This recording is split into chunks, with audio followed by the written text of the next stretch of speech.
Mungkin ya. Materi kita hari ini adalah terapi komplementer dan atau alternatif dari bahan obat alam untuk penyakit TB, pneumonia dan HIV/AIDS gitu ya.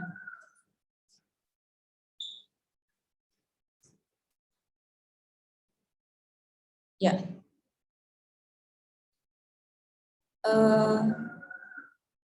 Yang cancer tidak saya masukkan di sini ya. Kenapa? Karena penyakit yang masuk dalam kategori infeksi itu adalah adanya apa? Bakteri ya atau virus ya. Walaupun kanker itu ada juga yang disebabkan oleh virus ya, misalnya human papilloma virus gitu ya.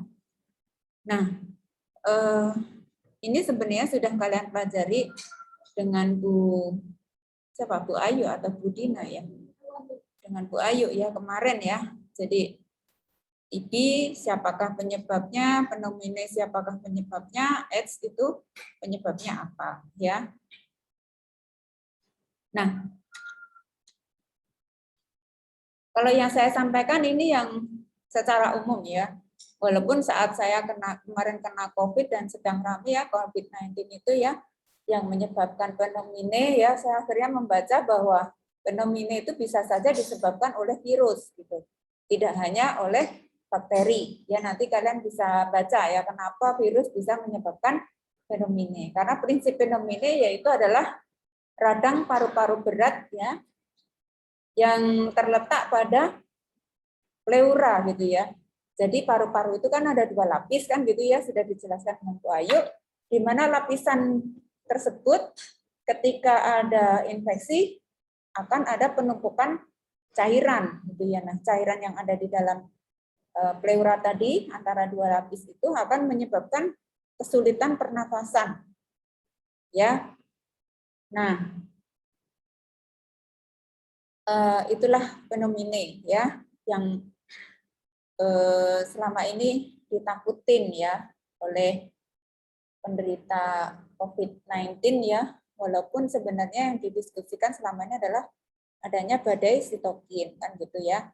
Nah, kalau TB semuanya sudah tahu ya, yaitu penyebabnya adalah Mycobacterium tuberculosis ya. Dan memang kalau kita lihat penyakit seperti TB, pneumonia ya, itu merupakan kelompok apa namanya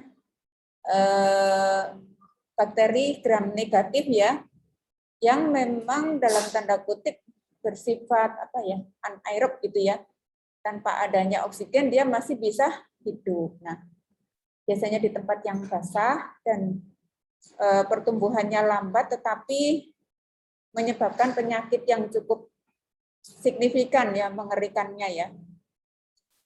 Apalagi kalau Anda kenal ya, kemarin dengan Bu Ayu sudah belajar tentang TB yang multi drug resistant ya, MDR. Belajar nggak kemarin? Ya, kalau sudah kena TB yang MDR itu pengobatannya sudah sangat serius, bahkan efek samping dari obat TB MDR sendiri bisa menyebabkan penyakit jiwa. Ya, jadi bisa menjadi tidak mengenali dirinya sendiri. Ya, karena sudah tidak bisa selesai dengan berbagai jenis antibiotik. Karena itu jangan sembarangan mengkonsumsi antibiotik ya. Kemarin-kemarin sempat diskusi bahwa apotekerlah yang menyebabkan penggunaan antibiotik di Indonesia itu tinggi dan tidak patuh. Padahal justru di tangan apoteker itu bisa menjelaskan bahwa obat ini penting, harus diminum sampai selesai. Nah, akibatnya sekarang apoteker tidak bisa menyerahkan antibiotik ya, disepakati bersama begitu. Ya. Ya sampai sekarang aturannya di tempat satu dengan yang lain masih berbeda gitu ya. Tapi beberapa lebih prefer begitu ya. Kalau saya termasuk golongan yang yakin bahwa apoteker itu menguasai obat, kenapa tidak apoteker kalau masalah antibiotik dijelaskan oleh apoteker ya, supaya pasien itu paham. Kalau pasien itu nggak paham dengan obatnya, seringkali kan mereka dapat obat tapi nggak paham ini untuk yang mana, itu untuk yang mana. Nah, ini akan mengakibatkan ketidakpatuhan pasien dalam mengkonsumsi obat.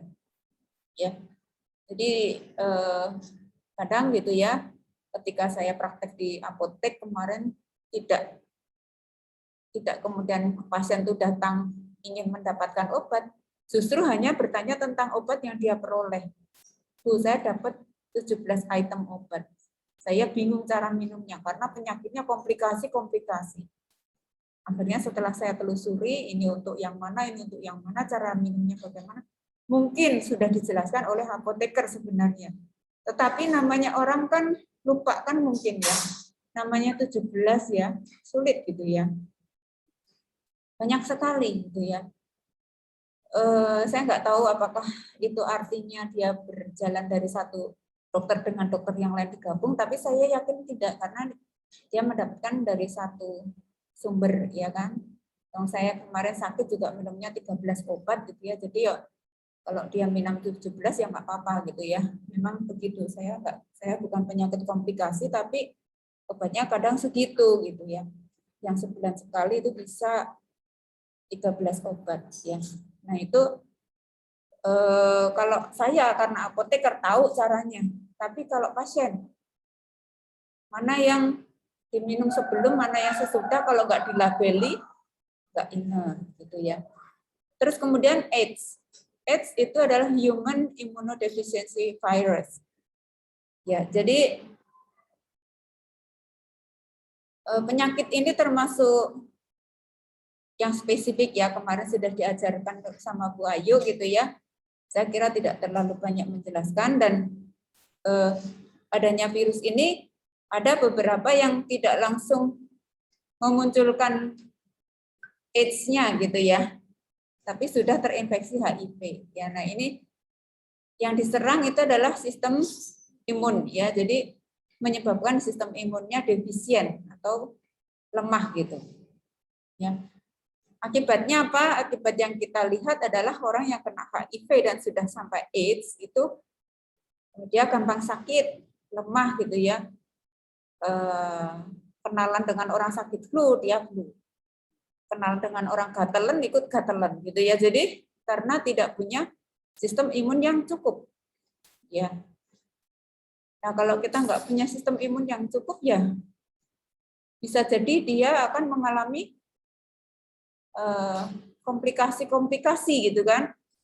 Artinya penyebab utamanya virus, tapi ada istilahnya apa ya? Infeksi sekunder kan gitu ya, yang disebabkan oleh penyakit yang lain. Seperti halnya saat COVID ya kan. COVID bisa juga mengalami infeksi sekunder kena fenomena yang disebabkan oleh bakteri misalnya ya. Tadi kan saya menyampaikan bisa jadi karena bakteri, bisa karena virus ya, setelah saya baca di beberapa jurnal. Oke.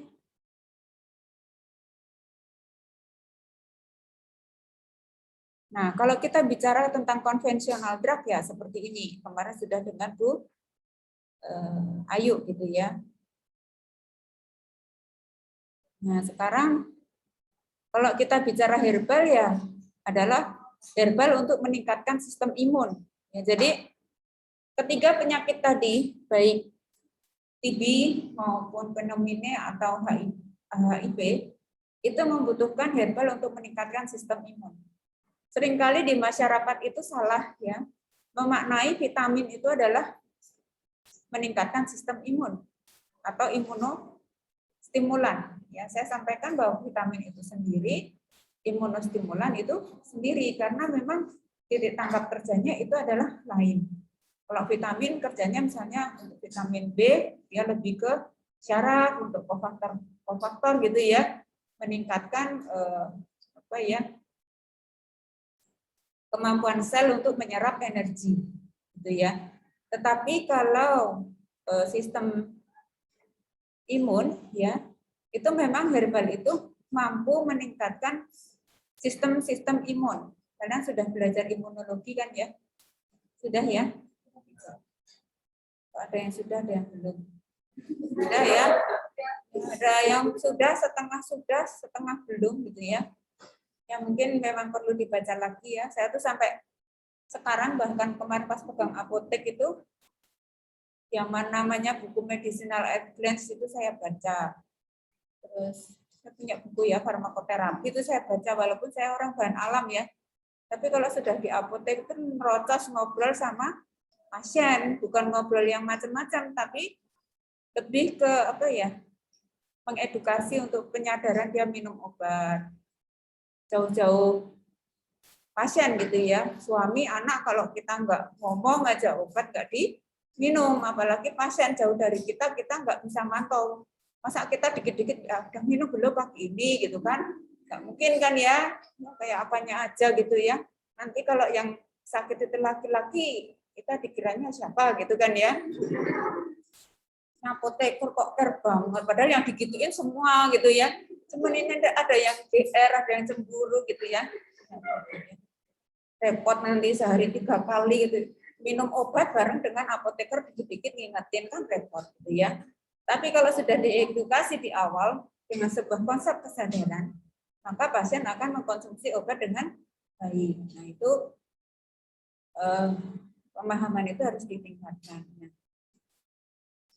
Nah, kontroversi ya. Pemahaman bahwa imunomodulator itu adalah vitamin itu perlu diluruskan ya. Jadi yang sudah kita kenal ya, sangat familiar ya, yaitu tanaman ini yang ada di dalam Stimuno, ya kan?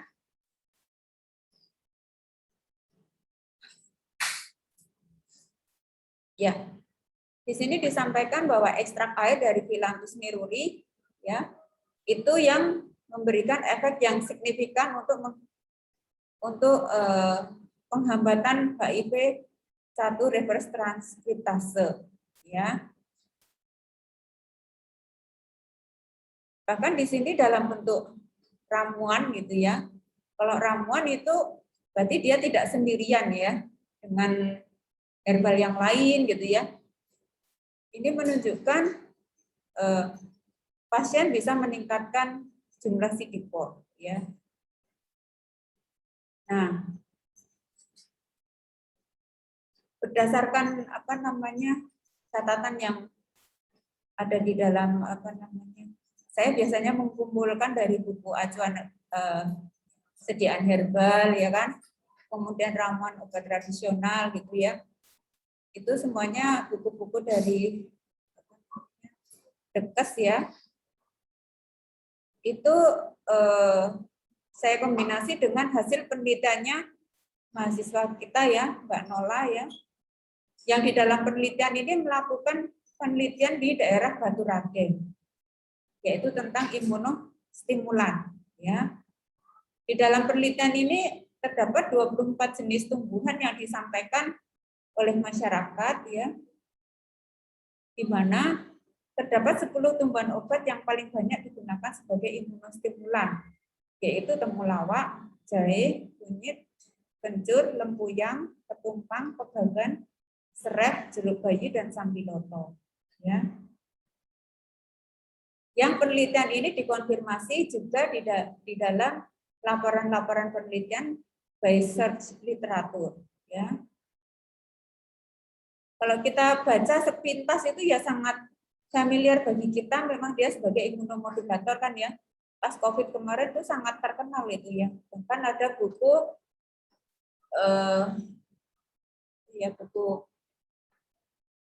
saya masih punya ya, buku saku obat herbal untuk COVID kalau nggak salah.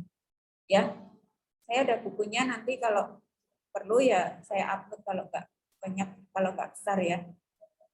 Karena buku yang diarahkan untuk COVID ini, terutama misalnya yang saya agak heran itu, misalnya ramuan untuk anti diabetes, tetapi kondisinya pasien tersebut sakit COVID gitu. Jadi karena saya loh kok ini ada diabetes juga, ternyata itu ramuan untuk penderita diabetes yang juga sedang sakit COVID. Jadi ada ramuan seperti itu ya. Nah, buku saku untuk COVID itu sebenarnya sama juga buku saku untuk imunostimulan.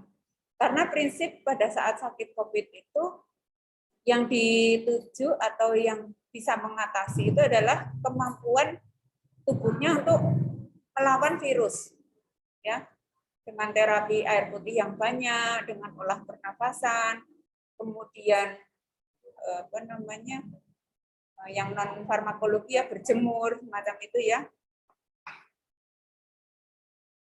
Kemudian mengkonsumsi herbal-herbal yang memang bersifat imunostimulan, terutama yang non spesifik ya kan, seperti itu.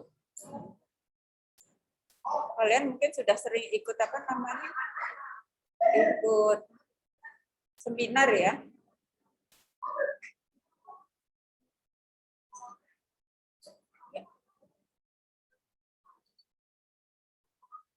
Di dalam penelitian itu ya, yang paling sering digunakan itu kan temulawak ya. Sebanyak 17 pengobat tradisional menggunakan temulawak sebagai imunostimulan. Ya. Dengan cara ditumbuk, halus, disiram dengan air yang sudah matang, lalu diperas, ditambah gula merah, diminum 2 kali sehari pada pagi hari dan sore hari.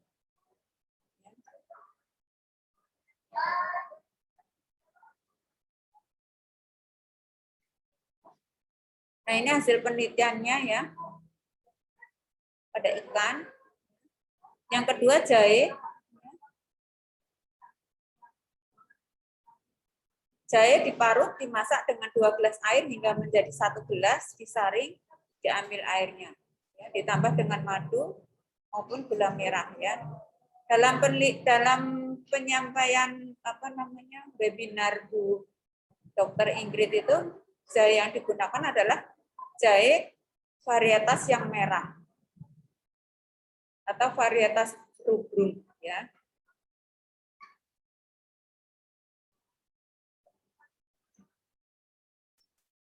Di sini kandungan gingerolnya ya, itu yang merangsang sistem imun ya, yaitu meningkatkan interleukin 6 ya, dan meningkatkan aktivitas sel fagosit, melakukan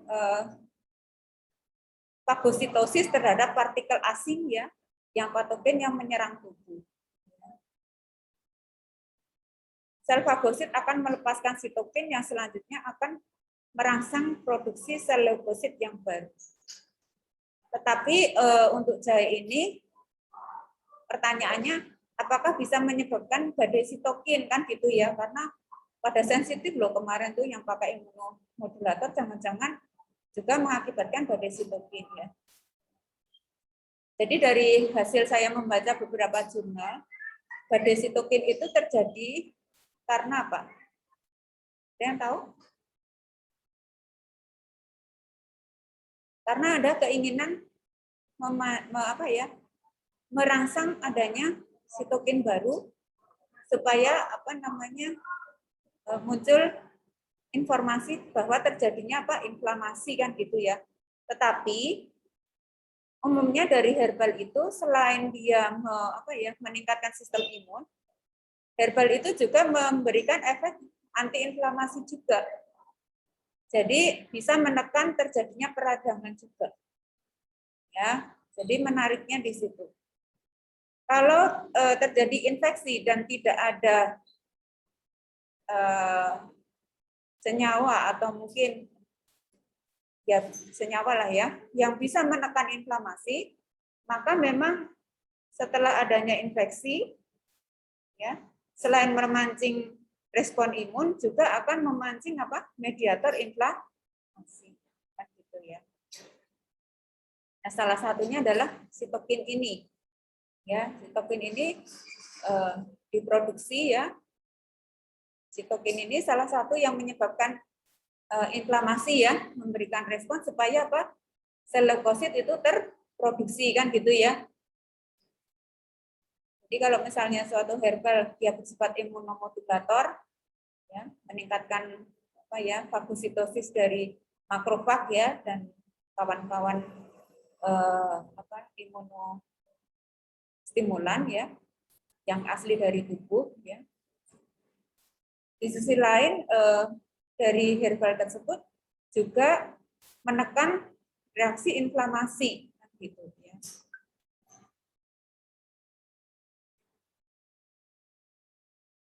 Nah, kemudian apa itu? Yang ketiga yaitu kunyit. Kunyit dengan cara diparut lalu diperas, kemudian langsung diminum ditambah dengan gula Jawa dan garam ya. Sehari 2 kali, pagi dan sore. Kemudian kencur ditambah dengan gula merah ya, setelah ditumbuk halus, disiram dengan air yang sudah matang, diperas dan dikonsumsi ya. Kemudian kandungan apa yang ada di dalam kencur ya? Kencur di sini diinformasikan terdapat senyawa flavonoid ya. Kemudian flavonoid ini menghambat proses pelepasan serotonin dan histamin yang merupakan mediator inflamasi ya. Juga menghambat sintesis prostaglandin ya, melalui penghambatan kerja siklooksigenase.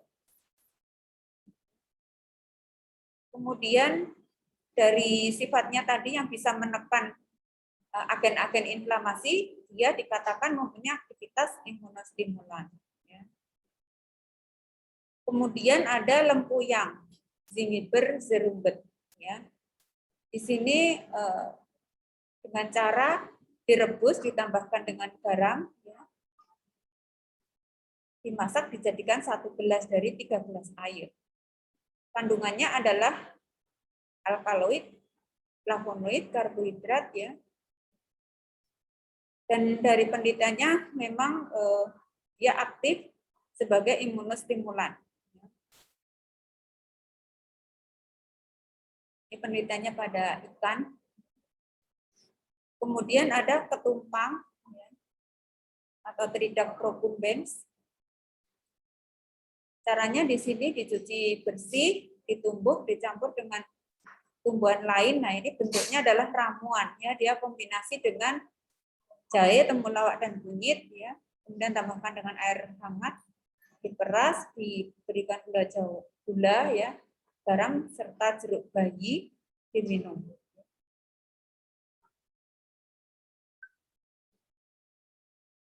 Kemudian ada pegagan. Pegagan tahu ya pegagan?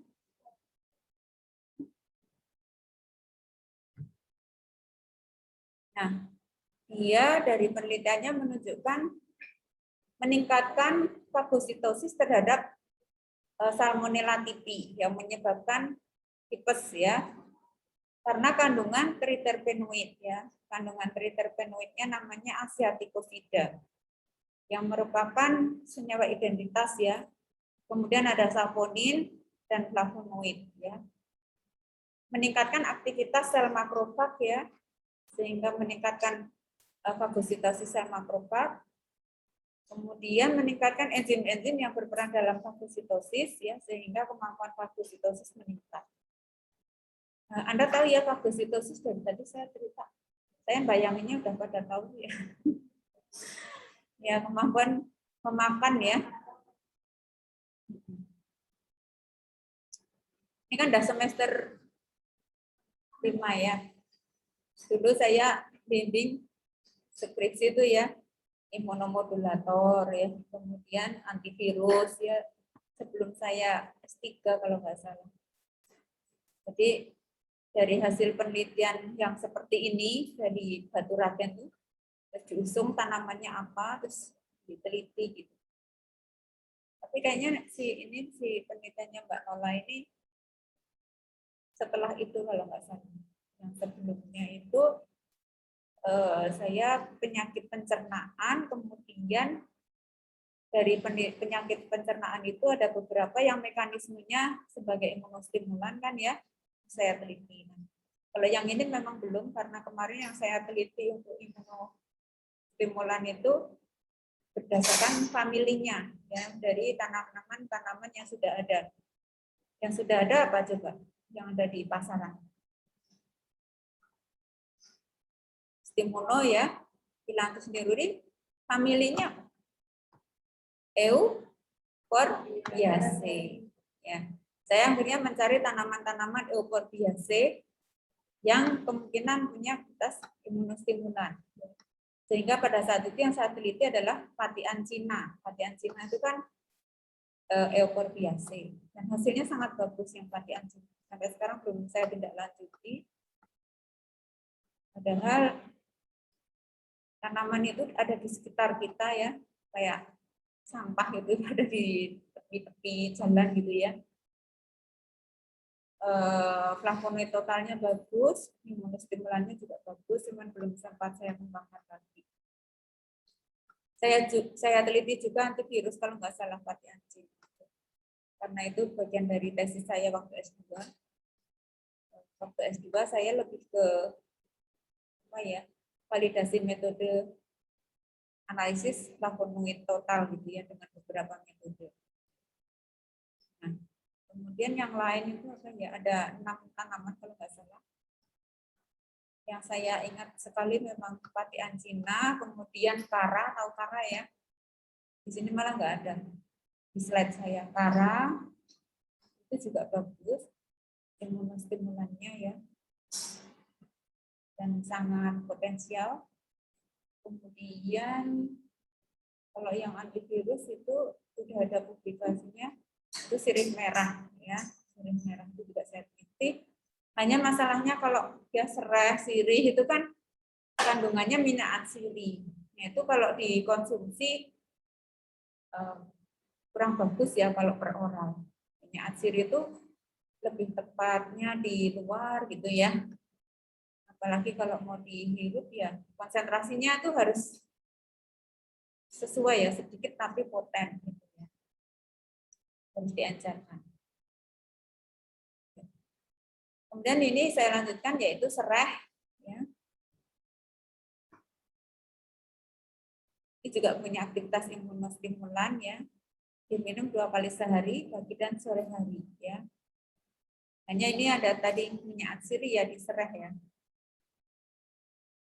Jeruk, naringanin dan hesperidin sebagai antioksidan, juga meningkatkan sistem imun. Naringanin dan hesperidin terutama pada kulit buah jeruknya. Ya, jadi memang yang paling sering digunakan itu kulit buah jeruk, tapi rasanya memang pahit ya. Ya, memang obat itu pahit gitu ya. Obat kalau manis itu ya rasanya bukan obat gitu ya. Gitu. Sambiloto ya. Ini sudah sangat terkenal nih sekarang. Ya kemarin karena Covid, hampir setiap orang yang kena Covid itu minum sambiloto ya. Pahit gitu ya. Kemarin saya ketemu teman dari Unsut ya, sahabat saya. Gimana Mbak bikin sediaan sambiloto yang enggak pahit gitu. Jadi mau di mikroenkapsulasi gitu ya. Ini kalau saya ngisi kuliah, saya unggah di YouTube takutnya nyebut nama sana sini ya, karena saya temennya banyak dan tahu risetnya. Jadi saya temennya tuh teman penelitian gitu ya. Jadi dia penelitiannya apa, saya punya apa ya, tahu CV teman-teman sendiri gitu ya. Nah, sambiloto ini ya kalau sudah riset ya, temennya riset sambiloto, saya penasaran, tak baca, tak teliti, jadi suka. Ya, saya rada-rada jahil gitu ya, kalau ada teman penelitian itu tak baca jurnalnya gitu ya, tak ajak komunikasi gitu ya. Ya, yang dipakai di sini adalah 3-7 lembar daun sambiloto, dimasak dengan 12 air, dijadikan 1 gelas, dan airnya diminum 2 kali sehari untuk 2 kali untuk 1 hari. Cuman ini enggak setiap orang kuat ya. Akhirnya dibuat apa? Serbuk, udah di kapsul aja, diekstrak di kapsul aja. Karena saking pahitnya itu sulit hilang sampai di tenggak leher ini ya. Nah, sekarang sudah ada blended ekstrak ya. Blended itu campuran ekstrak dengan madu. Ya, jadi kalau Anda baca madu pahit itu adalah sediaan blended. Jadi ini juga isengnya saya ya, suka ngobrol sama orang. Bikinnya gimana? 80% madu, sisanya ekstrak. Itu untuk menutupi rasa pahit. Kenapa 80% madu? Karena madu kalau diencerkan malah tumbuh bakteri kan gitu ya, karena tinggi glukosa tumbuh ya, tapi tinggi glukosa yang tidak tinggi banget gitu kan. Yang encer. Ya Anda kalau bikin minuman teh encer dengan sirup yang 66%-nya glukosa, lebih tahan mana? Ya tahan sirup kan gitu ya. Karena pada kadar gula yang tinggi justru bakteri akan mati gitu ya. Tapi kalau setengah-setengah itu nggak bakal mati ya. Makanya kalau Anda cinta seseorang jangan setengah-setengah gitu ya. Lo ketawa gitu ya. Ini nyambung-nyambunginnya ke sana gitu ya. Oke. Nah, kandungannya apa itu? Yaitu andrografolida yang meningkatkan produksi sel darah putih, menyerang bakteri dan benda asing lainnya. Nah, ini penelitiannya sudah ada ya.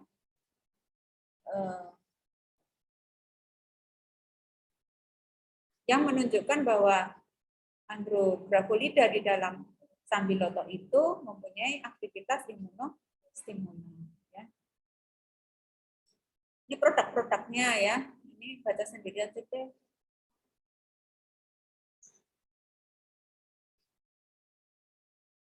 Nah, yang ini campuran dari beberapa buku.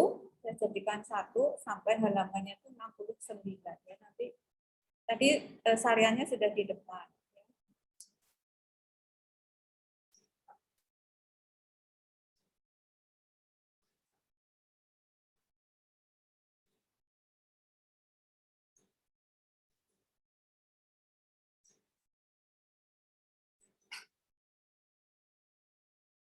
Jadi kalau kita bicara tanaman untuk imunostimulan, yang penting gini. Jadi kalau nanti kalian sudah di front office ya, maksudnya ketika di apotek ya, yang kalian pahami itu adalah produk tersebut mengandung tanaman sebagai imunostimulan apa tidak. Yang kedua, yang pertama legal-legalnya ya, kalian sudah tahu kalau sudah ada nomor izin edar, pabriknya bisa dipercaya. Kalian kalau nggak ada nomor izin edar ya jangan dipercaya. Bahkan kadang NIE itu juga dipalsukan. Nah itu harus hati-hati. Tulis namanya, klik di apa istilahnya dicek form itu ya. Kan ada yang untuk ngecek gitu ya. Kalau itu produk herbalnya itu memang ada di situ berarti dia legal. Setelah itu tanaman-tanaman yang bersifat imunostimulan ada nggak di situ, baru disebut sebagai imunostimulan herbal ya, atau ramuan ya.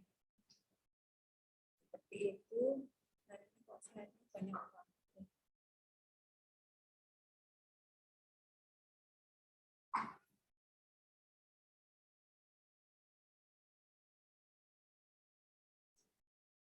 Yang utama memang slide yang depan tadi ya. Ini ada yang mau ditanyakan? Karena kalau untuk tadi misalnya spesifik untuk TB, untuk penyakit-penyakit tadi, herbal itu nggak ada yang bisa digunakan sebagai antibiotik karena antibiotik sendiri punya definisi suatu zat kimia yang dihasilkan oleh mikroba dalam jumlah kecil bisa membunuh dan menghambat bakteri yang lain kan gitu ya. Jadi kalau dari tanaman itu memang nggak ada, tapi tanaman itu lebih kepada meningkatkan sistem imun untuk membantu tubuh itu sendiri melindungi dirinya, gitu ya. Jadi kalau kita bicara stimulo, dia menjadi apa? Co itu kombinasi, ya, dari pengobatan utama. Ya misalnya pada saat sakit tuberkulosis, ya, si pasien tersebut akan mendapatkan stimuno. Bisa juga kelompok kurkuminoid ya, ada kurkumek, ada kurkit, Ya, tidak harus tim mono. Ya, ada COVID, ada kurkumek yang isinya adalah kurkuma. Untuk apa? Tujuannya adalah untuk meningkatkan sistem imun. Kalau COVID biasanya salah satunya adalah untuk hepatoprotektor. Ya, di dalam penelitian sebelumnya, ya, di penelitiannya Mas Galar itu ada juga ya, tapi Mas Galar itu menggunakan apa namanya aquapuan ya atau azola ya. Tahu aquapuan ya, yang ada di air yang untuk pakan ikan itu sifat hepatoprotektornya itu tinggi, setara dengan kunyit temulawak kurkuminoidnya. Nah, ternyata sel yang jadi misalnya ada tikus ya sama-sama kena TB, diobati dengan obat TB, kemudian satunya tanpa kurkuma, satunya dengan kurkuma ya, saya sebut kurkuma itu ya karena kandungannya kurkumin ya. Ternyata selnya itu lebih bagus, sel hatinya itu lebih bagus pada yang mendapatkan kurkuminoid karena lebih sehat gitu ya. Jadi saya bayangkan ya mungkin Anda belum sampai bayangin ini.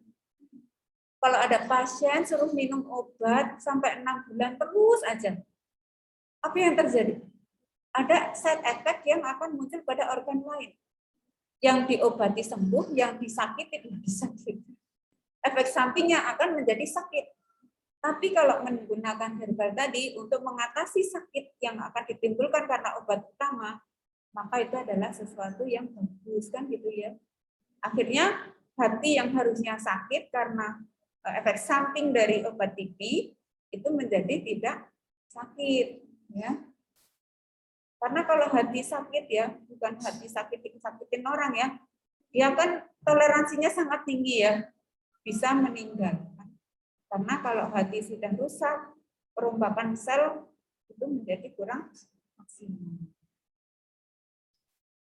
Oke, kuliah saya tidak terlalu lama hari ini ya.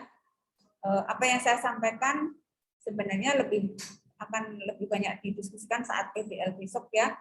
Saya memang diajak Bu Ayu, tapi saya belum tahu tentatif ya apakah bisa terlibat dalam PBL atau tidak dengan studi kasus gitu ya. Saya kira Anda sudah paham apa yang saya sampaikan dan bisa mencari jurnal sekiranya Anda menghadapi suatu kondisi apakah perlu konfirmasi jurnal atau tidak untuk menyelesaikan kasus-kasus gitu ya. Seperti itu. Terima kasih atas perhatiannya. Wassalamualaikum warahmatullahi wabarakatuh.